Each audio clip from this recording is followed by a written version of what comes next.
talk about is more timely than ever. So if you can open up your chat box, we want to hear from you, to hear what you did to promote your physical wellness this week. So open up the chat box, and Taisha and I can start out by telling you what we did. I can't actually, I'm trying to get a different link because I can't open the chat box because you're all sharing my screen. So Taisha, when people put things in the chat box, if you can see it, read them out. Absolutely. Absolutely. And tell us what you did this week to promote your physical wellness. We're all housebound. So. Well, I'm actually in the physical fitness world, so I taught a couple classes this week to get myself moving. My roommate and my partner are also in the fitness world, so we are on overload with physical wellness this week, to be quite honest with you. But we did take some time, the three of us, last night to do some mental wellness. We did a sound bath and a yoga nidra session. That is awesome. Well, I have How about you? been doing my daily nature walks. Hold on, I just opened this up so that I could see the chat box on a different So thing. this is cool. I see Cassie says she took a walk. Amy said walking the dog. It's a rainy day. I'm not walking the dogs today. They'll go in the backyard. Um, Looks like Kathleen went on a nice long socially distant walk and practiced some new yoga flows. Love it. Love it. Susan definitely went for a run in the rain this morning. Yeah. Oh, it's only showing to the got out in the rain. Now it's showing to everybody, I think. Lizzie's also on her daily walk with her dogs. And trying new baking recipes. I love that Whoa. because nutrition is an important component of physical health. I would love to taste test those. So this is part of conversation. It's kind of is yucky during a webinar when we can only talk to each other as hosts. And Taisha and I will introduce ourselves a little bit more, but this is a great way to introduce conversation with people, is asking about how they're taking care of themselves, right? And people don't share really unsafe stuff. They're talking about, their baking and their running and their at-home workouts, right? So this is just a great way to break the ice and talk to people about their real lives. And this is what we're going to talk about today when we discuss team care and building resilience, because it's really not just self-care, even though these things, movement, nutrition, and rest, do rely on what you do for yourself. So just as some inspiration, Ty, I love this poem. We could do a whole webinar of inspiring poetry that we need during this time. But this is by Lynn Unger, who is a poet who has recently come into my life.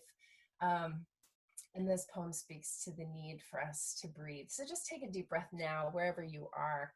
Just center, be here, and ingest this poem.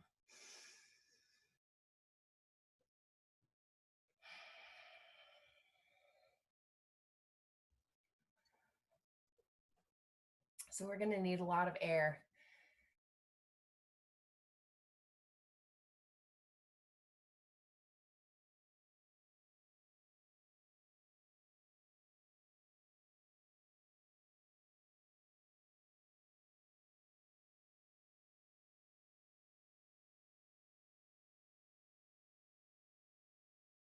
Some good ones, send them my way, because I like the fresh hot memes. So Taisha is a former teacher, so I'm going to let her go over the goals of this webinar because she's really good at participants will be able to. Awesome. Thank you. So we have 3 goals for this webinar. One, we want to identify your current source of stress release. And we started with that a little bit earlier, but we're going to dig into that more. Set an intention for new and future stress relief activities, and then design a systemic solution, team care. There is actually an I in team, right? Or there's an I and there's a team, sorry, for cultural well-being. So we want to make sure you don't forget about the I within the we. So that's our 3 goals for today. Awesome. And just to kind of let you know how I think about these things, physical health, as we already talked about in the chat box, is often thought of as how you move, what you feed your body, and how you rest your body. And when we talk about wellness, that's kind of the stuff that usually jumps to mind. But we would argue that mental health is even more important. And Dr. Joe Dispenza, New York Times bestselling author, says that emotional stress actually causes about 70% of our physical health problems. So they're linked, obviously. And if our mental health is causing that much physical stress, it's usually due to the baseline of inflammation, then we really need to pay more attention, right, to our mental health. And our premise with Comfort Consulting and Nonprofit Wellness is that when we discuss physical and mental health, we're building team health. When we discuss what's going on with our bodies and with our minds and our emotions, we're actually making ourselves a little bit vulnerable, which inspires empathy and builds trust. And these are all the things that you need for team health. So that's where this element of team care comes from. But we also, and I'll turn it over to Ty here too, because we also like to dig a little bit deeper and ask bigger questions. Ty, this is your kind of specialty area. So I like this slide a lot, or I like to start here. We'll start with your why, right? Simon Sinek is a great read, any book by him or any podcast. So what's your why? What is it that is a barrier, or the thing that gets you up in the morning? For some people, it's that dog barking. That's my why. I have to get up. I have to take that workout. I have to do something physical because of my dog. But what's the why? And also, I want you to think about what's the why behind why I don't do certain things. Why don't I meditate? Why don't I work out? Why don't I practice some of these physical, mental wellness aspects? So I want you to take a second and just reflect there. Susan, did you want them to chat in the box, or we'll get to that? No, I think this is more of a personal thing. You can, like Taisha said, look at it as what's your barrier, because that's something that can be overcome probably if you name it. Or what is your why? Is it that you want to be in a different physical state? Is it that you are reacting and responding, to the incredible mental strain that all of us are under right now? Um, is there a particular issue that you're grappling with in your life that you want to overcome? Like, just identifying what is the why that takes you down this physical and mental health kind of journey. Susan, the one thing I remember why I love practicing yoga is they would always say the posture that you avoid the most is the one that you need the most. So true. And I noticed that about myself. When I was avoiding certain things in my life, mentally, physically, at this point in my journey, I'm avoiding actually yoga because it feels like a job. But I know my barriers, right? My barriers is mental, because I used to use yoga as a place to release, but now it's my full-time job. I've been having this barrier of actually getting into the room. So I had to do this exercise actually this week to figure out my why behind why I wasn't doing it, and figured I should try a new type of yoga or new instructors to get out of my own head. So that this slide is actually super personal to me right now. Yeah, and we'll keep giving our personal stories to you all, partially because it's webinar format. We can't share with you, get your stories as easily, but also so that you can understand that we struggle with this too. And this is part of the reason why we're inspired to do this work. My barriers, or my why, is really around mental health. Like, I have kids, teenagers, and that are constantly going through, shall we say, ups and downs emotionally. And I find that the more I am both a rock and a model for them, like, I want to model how to deal with challenging emotions, but I also want to be the steadiness when their emotions, kind of veer all over the place. And so I try to do both. But for me, like, all the physical stuff plays into my mental health so much. Like, whether I get outside plays into my mental health so much, whether what I eat, or even whether I'm exercising or not. um, including yoga, including running or whatever. So that's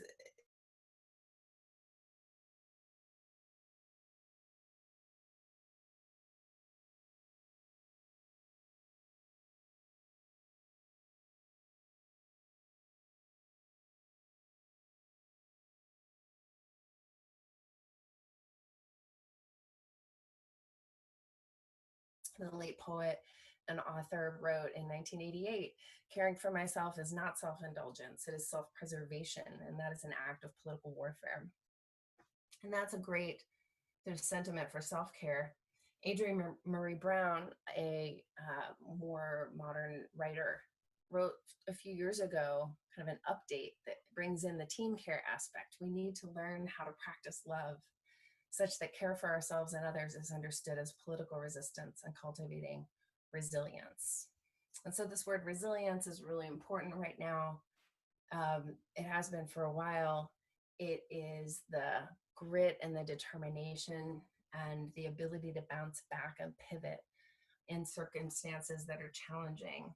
And that's where we are right now, in the most challenging circumstance societally than most people have ever experienced. So by way of introduction, I'm Susan Comfort. I founded Nonprofit Wellness and Nonprofit Comfort a few years ago after 25 years doing environmental nonprofit work, including environment and early education work, and realizing that both my self-care stuff kept me sane for a long time, but also we don't actually teach these practices, mental health and physical care practices in nonprofits and schools for some reason, even though the people who work in nonprofits and schools are pretty stressed out. I became a trained yoga teacher, although I don't teach yoga professionally, many years ago. And yoga, I'm terrible at doing it myself. I feel like a fraud even saying that like yoga is so important to me, because I feel like if I don't do it myself at home, then I'm not, telling the truth. But the reality is, with team care, sometimes we're not good at taking care of ourselves and executing our personal goals, which is why we need that team accountability. And we'll talk a little bit more about that later. But meanwhile, Ty, why don't you introduce yourself? Well, hello again, everyone. My name is Taisha, or Ty Powell. I'm a former educator. I've taught fourth grade, middle school, high school, instructional coach. Um, and I left the classroom I left the school system after 15 years and went head first into being a wellness coach. And I am currently the COO of Bikram Yoga Works, a yoga studio in the the DMV area, DC, Maryland, Virginia. I'm also working on my doctorate. And like Susan said, being a former athlete, I understand that I have to take care of me, but I also understand the importance of taking care of my team as well too, or being there for my team and us helping each other as well. So I'm excited about this webinar, and I'm really excited about digging in at this point. Great. Well, I wanted to just share some of the talks. Taisha does some of these with me. Our training partner, Gabby Lubin, is another trainer with Comfort Consulting and Nonprofit Wellness. As you can see, there's a lot of ways to kind of slice and dice this information. When you talk about physical movement and the fitness component that Gabby and Taisha are professionals at, when you talk about the mental health pieces that we need to engage more focus around, and then all of it, in terms of our focus at least, is figuring out how do you build team trust, team care, and team culture. And so we're always going to throw in brain science. We're always going to talk about examples and stories, because that's how the brain learns. But our premise is really around using wellness as a tool for teams to take care of each other. And of course, all of it's based in brain science and neuroscience.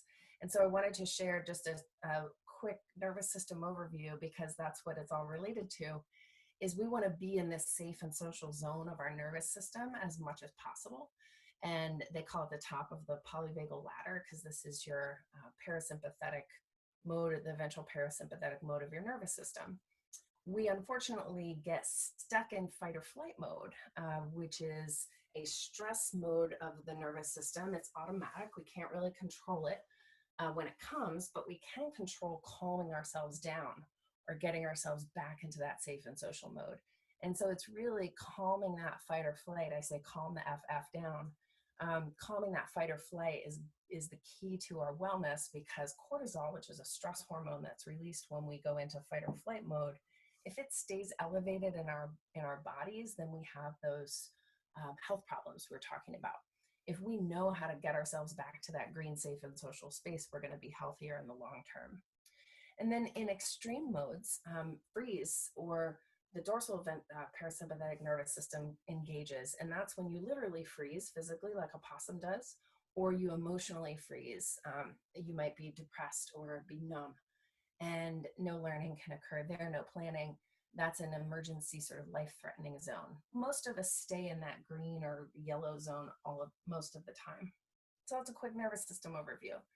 So most of the stuff that we talk about a lot, that we put forth as solutions, it's not medication, it's not even paid therapy, it's free, positive, social, emotional learning stuff that we can do more in our lives that really makes a big difference in our mental health and our physical health. So this personal stress prescription is available at nonprofitcomfort.com/links. There's a bunch of other downloads there. But this is a great example of, like, if you use this as a tool with your team and you all wrote down like 3 things that you were going to do more of, or maybe less of, or differently, and then you set a deadline for when that was going to happen and you talked about it with each other, you would learn some really interesting things about each other. Again, when we make ourselves vulnerable to other people, other humans, that inspires empathy and that builds trust. And trust is what most workplaces, most teams need more of. And it's by talking about ourselves and talking about our challenges, frankly, that we build trust. So let me stop there for a second, because I'm sure Taisha is itching to jump in. And I have this new audio clip by Vivek Murthy that I want to create, that I want to play. But anything that I forgot there, Ty, or anything you want to jump in and add? No, this is you're doing great, Susan. Just so you know, you're doing great. So the personal stress prescription is something that I always enjoy and I always come back to. It's sitting right here on my desk. You know what I mean? To act as that reminder. And I like at the top it says, "How will I increase or decrease those doses?" So it's that reminder to look down that list. How am I doing here? What can I do better here? Or, hey, you know what? I need to bring that down a little bit. Finding that balance. I'm always looking to find that balance. And what I love about being on the team with Susan and Gabby is, as much as I love it, I can also hate it. They hold me accountable, like, and that's important, right? There are times where we can go off left, like you said. We're stressed, we do different things, or I just don't want to exercise. Last week I was in that space. I did not want to exercise. I did not want to do anything. I wanted to lay on my sofa. And then I get in a meeting with these two and they're working out while we're actively doing the meeting. So you need that accountability. You need that team to say, get your butt up and get in gear. So this personal prescription is something that Susan can offer, or we can offer you, as just that reminder, as that checklist. How am I finding balance? Thank you. Yeah, for that reminder. Gabby was like planking during our meeting, our webinar, and I was like stretching my hamstrings. Um, and we do, I think you never got to one of Gabby's spin classes because they shut down the studio before that. But Right. you have been very helpful in reminding me of my commitments that I make to myself, and that's part of team care, right? We're not actually good at taking care of ourselves, so we have to get systems in place, accountability systems. Some people bristle at the word accountability, but it's really just about what you might need to fulfill your own personal goal to yourself. And before we move on, I just wanted to point out on the personal stress prescription that pleasure principle, this isn't the whole list that you see, it's an excerpt, but pleasure principle, some people have questions about. That's showing my Janet Jackson roots from the 80s. But Sigmund Freud actually made up that term. In this case, it means things that are attractive, but also addictive and potentially destructive. So things like screens, things like alcohol, things like, caffeine or pot or whatever the thing is that you might enjoy as a stress reliever or as a mood enhancer, but that maybe you could adjust your dosage of. And like, I just went off coffee 2 weeks ago. I went back on, by the way, Taisha did it. I thought I was trying to boost my immune system. So I was like, I'm a little too dependent on coffee. Let me get off coffee so I have room for all these teas and things that I'm supposed to be drinking. And it was a great 2 weeks. It was fine, but I needed coffee to start writing again. So I'm back on. Anyway. Let me share with you a quote from Patrice Cullors, who's one of the founders of Black Lives Matter, wrote a great memoir called When They Call You a Terrorist. And she says one of the things I agree with, which is you need impromptu dance parties in the living room. And you need to identify what's your medicine, right? It's different for everybody. One person's play is another person's torture. One person's joy is another person's pain. But identify what keeps you going and what you need for your medicine, and that will make all the difference. Oh, so I'm really excited. I heard this just this week on Point, the Magna Chakrabarti show on NPR. And so I went back and found the part. I was like jumping up and down in my kitchen. So I went back online and found the part that I wanted to share with you all that's related to the nervous system. Hopefully the video will come through okay. It's mostly audio. But this is related to our team care theme and why we're so stressed right now in particular. So let me play this. Hopefully it'll work. I think, Dr. Murthy, if I may, are the very fundamental social connections that meant that were essential for survival for most of human history until seemingly relatively recently, right? I mean, these are profoundly important things that we all need, don't we? You're absolutely right, Magna. We all need this, and we've needed them for thousands of years. But it turns out when we were hunters and gatherers, roaming the tundra in various parts of the world, we depended on each other. We depended on each other for protection from predators. We depended on each other for a stable food supply. You were better off sharing and pooling your food so that everyone could have a little bit each day than enduring the booms and busts of your food supply on your own. And it just turned out that we were better off together. Now, over thousands of years, that became baked into our nervous system, such that if we were separated from our tribe, it placed us in an automatic stress state. Because we knew if we were separated from our tribe, we were at greater risk of either starving or being caught by a predator. And even though our circumstances have changed dramatically since those hunter-gatherer days, our body, our nervous systems, our biology is very similar to what it was back then. And when we are separated from people, when we feel separated, regardless of how many people we have around us, we enter into a similar stress state. Now, I want to be clear about. So that's the basic point, is this baked into our nervous system is that we feel safer around other people. And that's what is so tragic about this COVID coronavirus tragedy that we're facing today, because we're all facing it together. Nothing has united the globe in such a way as this, but we're doing it incredibly alone. And the epidemic of loneliness will not only increase that we were already feeling, but that we could face a social recession that Dr. Murthy describes. And tragically, in our families, in our communities, people are alone. They're dying alone. They're facing sickness alone. And that is really terrible for our mental health and our nervous system. So, Taisha, I didn't even have a chance to share that with you before this webinar. Any reactions? No, that was really good. And like I said earlier, I realized the importance of, doing this work with others, whether I'm sitting next to them or from a distance. I realize more and more now how much I need that team camaraderie, that accountability, that, hey, stop what you're doing. Let's sit down and have this meditation session, so that resonated a lot with me.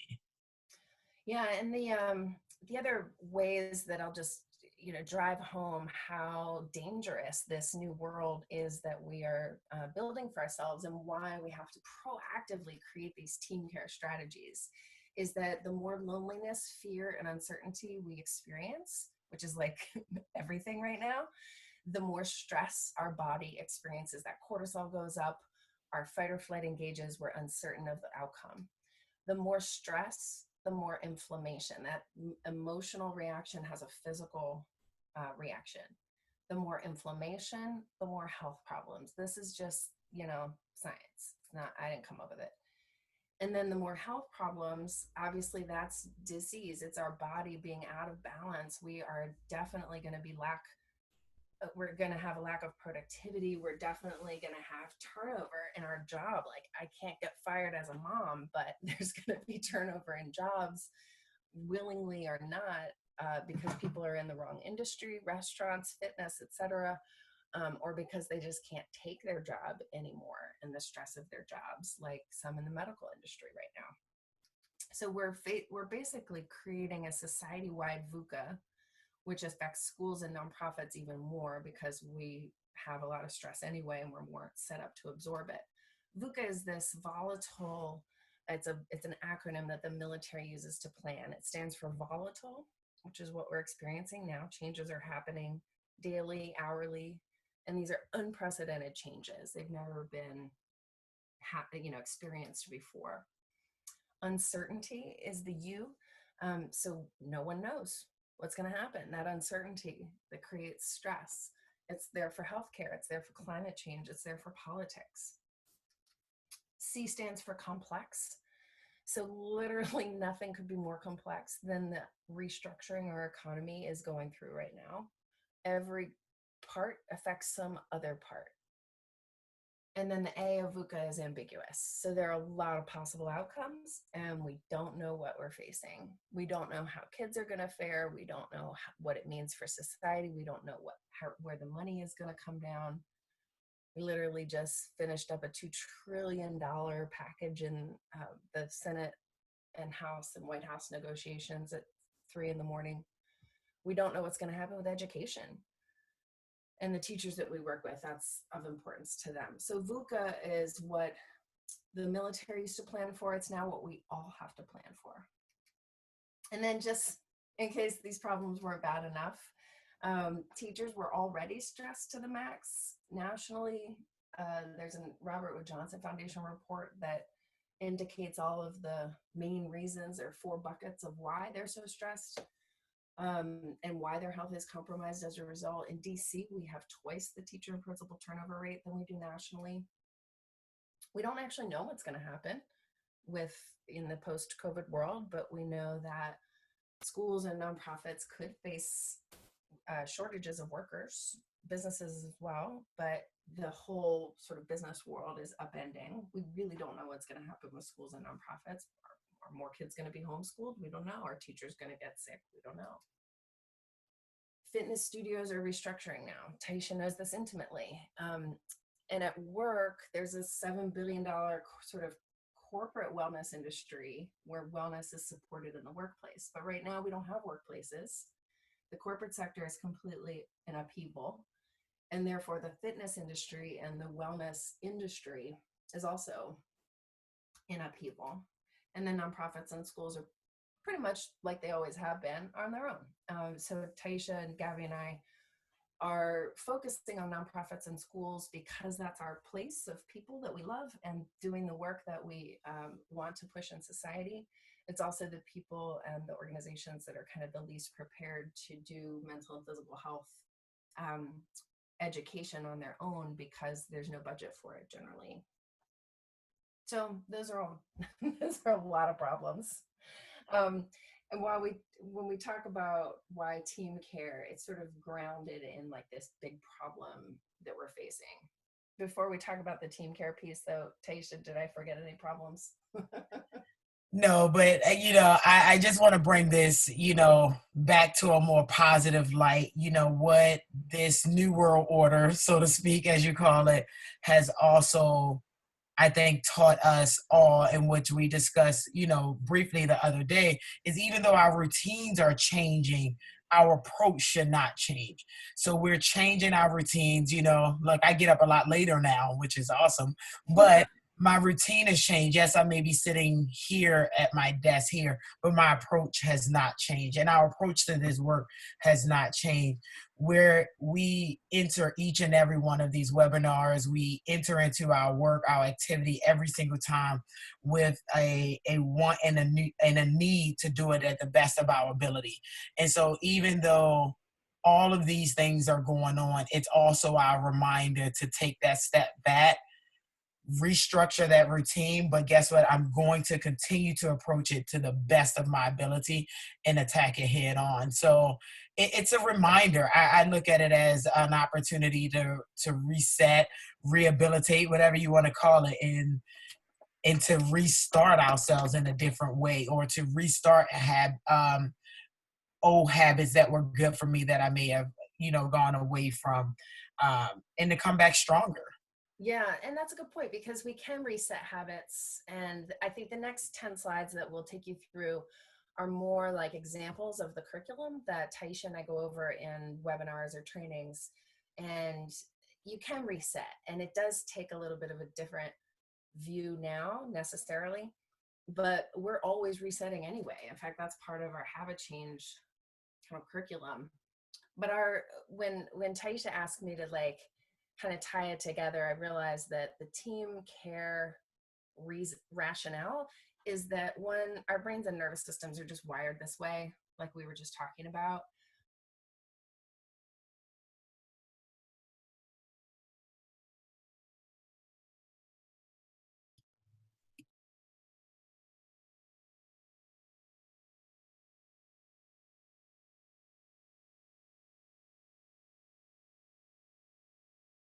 goals, we're just not great with changing our habits as humans. So if we train ourselves for better habit change and we set up these accountability systems, we actually can help each other. If we take that fresh start Taisha was talking about and look at changing habits, we can start again, start together. So Dan Pink, great writer, says there are 3 principles of successful beginnings. He writes in a book called When: The Scientific Secrets of Perfect Timing. He says you have to start right, you have to start again, because of course, you're not going to get it right the first time every time. And starting together with others is going to ensure more success. So this is again part of the curriculum. We have, Gabby and I have a whole webinar up online about this. But choosing, smarter goals, smaller goals, so that you can get that dopamine hit. That's an important piece of it, right? If you're choosing lofty goals that you're doomed to never be able to achieve, then you're not going to start down the road of healthy habit change, setting yourself up to succeed. So that's a great example, tying into what you're just talking about, Ty. And I'm going to kick it back to you too, because when you're talking about that physical habit change, like if you want to change your movement, your diet, your rest, then I love what you talk about in terms of making that bond happen through physical activity. Can you talk about that a little bit more? Yeah, it's one of my favorite things. It's like when you go through that experience together, when you sweat together, it's the whole concept of a team. You even something as small as like, going through a escape room, you go through that experience together, it bonds you. You find out different things about that person again by going through that experience. And one of the things I love about doing hot yoga is that it's a level playing field. We all sweat the same. We Yeah. all, and it doesn't matter what level you're on. I could have been doing this for 20 years or 2 days. What we all sweat, but it bonds us. That experience bonds us because we know what it's like to be in that heat, be in that experience, and to emerge stronger, to emerge better, to emerge different. So it's all about sweating together. It's all about getting in there. Again, I'm a former athlete, a former coach, and I've seen so many teams, so many people come together through experiencing a loss of a game, through experiencing a win of a game. Just that fight, that camaraderie, it bonds people. And if people were not going, like, let's say a work team, they're not going to necessarily sweat together, although you have had people come as work teams Yeah. Bikram classes together. I know that that's a possibility, but people in this webinar that are like, I'm not going to go sweat with my coworkers. What are other kind of experiences that people can bond by doing together that are physical? So remember, it's more about the experience together, right? So even if it's, I've been in the school system, the eighth grade department, we would all get together and we would lesson plan together. We went through that experience together. It's, we have 2 weeks, until our unit plans are due. We would sit in the house, glass of wine, that pleasure principle, and create our lessons, you know. Or we would do things together, again creating that experience, that time to get to know one another while getting something done, going towards a common goal, so to speak. So it doesn't necessarily have to be that. It can be walks together, it can be meetups together, and just hanging out. There are Yeah. so many different ways to bring a group or a team together. I like to use more so that experience together. It doesn't, sweat can be used so much, sweat equity, the work you put into it. Yeah. And it can even be breaking bread and having meals. I Yeah. think a lot of us do go out for meals or drinks together. And so that's a more common form, but that is something that you've been through together that no one will ever go through again in the same way, right? People who on a much more sort of negative way, like people who have been through a war together, or people who have, fought side by side in the ER during Ebola or the COVID crisis. They have been through something together that no one will have ever been through, and that's a unique experience. So any experience that you have together, like you're saying, it can build that team. But I would argue, and this is where you and Gabby did the getting moving even when stressed video, which I pulled this slide from. Any of these things that you do, whether they're social or whether they're individual, you can do them with people, or you can just tell people about doing them, and then it becomes social, right? If I have a little goal to run a 10K or a 5K, and I just tell somebody at work about it, and then they have the invitation to ask me about my dogs and see how my training is going, and to hear that I had to do a long run the weekend prior. There's a connection that you can have with somebody about their physical journey, even if you're not going on the physical journey with them. And I think that's part of team health too. So as we're talking about this, and one of the attendees posed a great question: in the state that we're in right now, what does this look like, right? And so I have a great example right now, Susan. I don't know if you've been following me on social media, but a group of my high school friends decided to have the social distance spirit week, where it may seem like something so silly. It is uniting us. These are high school friends I haven't talked to in years, and some of them are joining in on the fun and just seeing the different aspects of how people are taking these pictures with mine's with the dog in the picture. Some people have their kids in the picture and different stuff like that. So there are other ways you could create different challenges with your team, your coworkers online, that are very, very, it's so much fun. I'm seeing dance competitions between groups and friends. Yep. I And even let's brainstorm some right now. Like I did a dance thing on Zoom meeting on Friday night with, and I could see I didn't actually have my camera on me because I'm shy, but I could see other people dancing, and we were all dancing to the same music. Correct. Correct. And like I said, you'd be surprised, so you and I battle about social media just in general. But this is really showing that social aspect. I've been doing a lot of video calls, Zoom calls, and different stuff with the family, the friends, and different things like that. Just that experience of um, hearing other people's environments is a fun thing as well too. Yeah, and I would put forth that walking meetings were always something I've recommended before. You can still do them on isolation, y'all. You can just set up a meeting with somebody, say, hey, let's both make this a walking meeting. And you plan to take the call while you're walking. So you might be outside on a path, you might be walking up and down the street.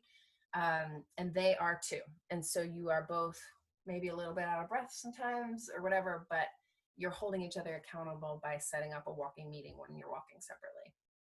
The last thing I would like to add, Susan, too, is my coworkers and I use the GroupMe app, or just a simple, group chat, where we're sending motivation to each other. I just woke up this morning to one of our support staff just sending, one of the, I guess it's called a meme or something, just a little motivational quote to the team. And it was very uplifting to wake up to that.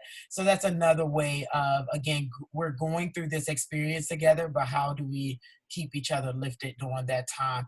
That doesn't necessarily require having social media or getting up and doing something physical. There are ways or experiences. How are you responding in this? How are you uplifting yourself? I say all the time at the end of my classes, the motivation and the quotes that I give not only resonate with me, but hopefully it resonate with those others. So with others in that room. So it's not, we're helping ourselves, but also building our team. Absolutely. And I love that, text thread. We all have our systems, our teams, of keeping in touch with people. And we just need to approach it with a fresh attitude. And you and I did the immune boosters workshop too. I'm going to put up the slide with 15 physical health immune boosters that you can try.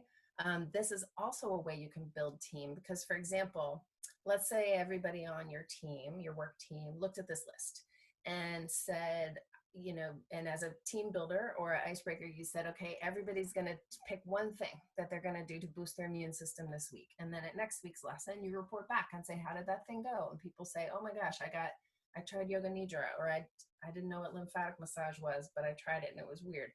Or I ate more fermented foods or whatever it is. And then they are sharing something that's safe. People keep themselves safe in this stuff about their own accomplishment or challenge or whatever. And just by discussing it, you get to know each other better and you have points of connection that you didn't have before. So even, you can create your own systems and you can create your own content, or you can take content that's already there and just react to it. Like take this list, take anything and say, here's some things. Does anyone want to make some commitments? And we'll help hold each other accountable for those commitments. So moving on to mental health, this has kind of been focused on the physical health aspect of it. On the mental health, it's kind of like Haramo's role in Queer Eye, if anybody watches that. Like his role is really to get to the bottom of why people are avoiding certain things or acting the way they're acting. And his goal is to break you down and make you cry, basically. And my point about mental health in the workplace is that if we want people to bring their whole selves and their whole hearts to work, we have to set up a culture and an environment where people feel, like Brene Brown says, safe, seen, heard, and respected. And that is critical in the nonprofit and education movement because we need wholehearted people. We need, people who are bringing their best physical and mental selves to work every day to change society or to teach, children the hardest jobs that there are. But that mental health piece is really elusive in the workplace. That trust, that respect is really difficult. And in fact, Brene Brown introduced me to this Charles Feldman definition, which is the thing that's really elusive amongst coworkers is trust. And Charles Feldman says, trust is choosing to make something important to you vulnerable to the actions of someone else. And I think this just gets at the heart of why people are nervous talking about mental health stuff at work. They're afraid that something that is important to them will be made too vulnerable, right, by someone's reaction or response. And so I've run into this a lot in my consulting work with clients, and discovering sort of a lack of trust in the workplace is common. But my contention is that in your own way, if you figure out how to bring up these issues of personal, physical, and mental health, you will gain stronger trust with each other because people are naturally empathetic and we are all dealing with bodies and central nervous systems. So my hope is that through, again, looking at different options, we can change our habits with each other as well as our personal habits of self-care. So this is some of the stuff we teach in trainings.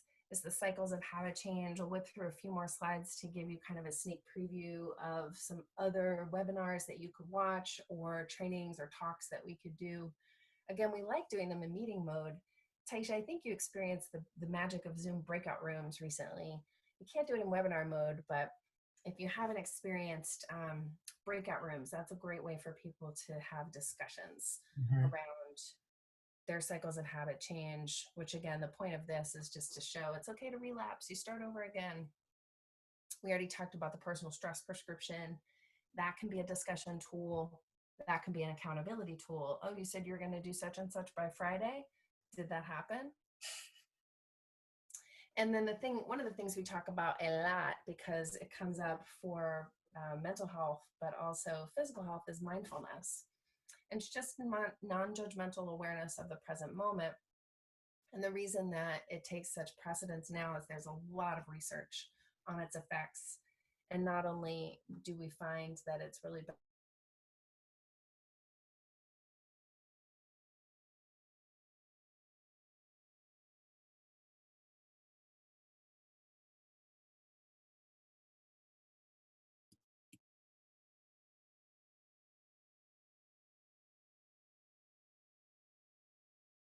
and mindful schools and a lot of online resources are out there for guided mindful or meditations. And we have a bunch of other things that we could talk about. Taisha, I don't know if you're monitoring the chat box. If folks have questions, we can also open it up for questions. I don't know if we should get into the stressor scorecard or not. What do you think, Taisha? Look at a time. I think we should, you should mention it, but keep going. But I am monitoring the questions and answers and chat. Okay, good. Well, the piece that is touchy to bring up, although we're not in meeting mode, so that we can't do too much discussion, is around the equity part of the curriculum. And that's more advanced. We don't bring this up on the first date. And it's about how we treat stress as it relates to diversity, equity, and inclusion. And our premise is that those with the most stressors need the most wellness resources. So there's a tool inspired by the ACE scorecard. It's called the Adverse Childhood Experiences Scorecard that actually measures childhood trauma. And a longitudinal study by Kaiser and CDC has shown that the more trauma you experience before the age of 18, the more for sure you're going to experience emotional and physical health problems later. So there's not a similar adult stressor scorecard. So we made one up and started testing it. And this is actually the penultimate version. There should be a blank next to insert ACE score. And this isn't the whole thing. You can get it at the nonprofitcomfort.com/links. But the point is, if we self-score our identity and circumstance stressors, then we can have not only more awareness about what potentially brings us to that fight or flight state or that stressed state, but we can also have discussions, again, back to team health, with others about what causes us stress, why it causes us stress, what level of stress it causes, and what we can do about it, how we can support each other. I've witnessed this conversation taking place that brings groups together, and I've also witnessed this conversation taking place where it pushes people apart. It depends on the trust in the room, frankly, and depends on how it's facilitated. These are some discussion questions you can use with the stressor scorecard, but it depends on how much diversity, equity, and inclusion conversation there's already been had, there's already been with a group. It depends on the racial and societal awareness that members of the group have. It depends on how comfortable folks are talking about their personal stressors in their personal life. So this is not a everybody every time conversation or tool, but it is something that is directly related to, well, society as far as our identity stressors, and also the circumstance that we're all facing now together, but that some of us face very stressful circumstances in our lives. So that's kind of my surface overview of the stressor scorecard and wellness equity. And happy to answer questions, or Taisha, I would love for you to close us out. And I just wanted to issue a preview that we'll be releasing the Nonprofit Wellness Pilot Report soon. And that there's all this stuff and more on the nonprofitcomfort.com website. So what else should we leave people with, Ty? So I read this, I guess it's kind of a quote from Kobe Bryant about the Mamba mentality. I would like to share it just because it's something that, again, I put a lot of different affirmations around my computer, especially during this time, and on my bathroom mirror. But this one says the Mamba mentality is the mindset isn't about seeking a result. It's more about the process of getting to the result. It's about the journey and the approach. It's a way of life. I do think that it's important in all endeavors to have that mentality. So I want to leave everybody, with that. It's about the journey. It's about the process. And I want you all to enjoy the journey, no matter what the state of the world is in. This is going to happen, right? Things are going to happen. You're going to hit barriers, roadblocks, even when we go back to work and things like that. What are you doing along this journey, along this process to achieve your mental health goals, your physical health, your emotional health goals? And I don't want us to forget that during this time, even when we go back to work. How are we now creating those new habits, those new pathways to push us forward? This is a great time for us to reset, rehabilitate, and come back stronger. Oh, I love it. I need that quote too. Thank you for sharing, Taisha, and thank you for everything that you do to keep my spirits lifted, and also to keep your community's spirits lifted. I know you're keeping a lot of things afloat over there, and this time is not easy for anybody, but I also appreciate your reminders to use it as a reset.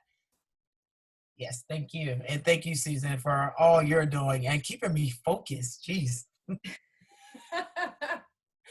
I need a team. I realized that, I'm not as good trying to take care of myself, and I'm not as good trying to implement things by myself.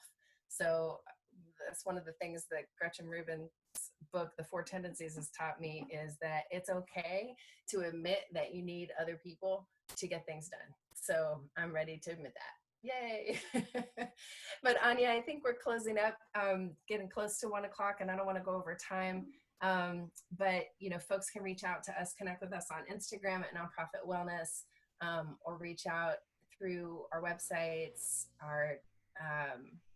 But if there's anything else you want to say to close us up, Anya, thank you again for hosting us today and for allowing us to talk about this important topic.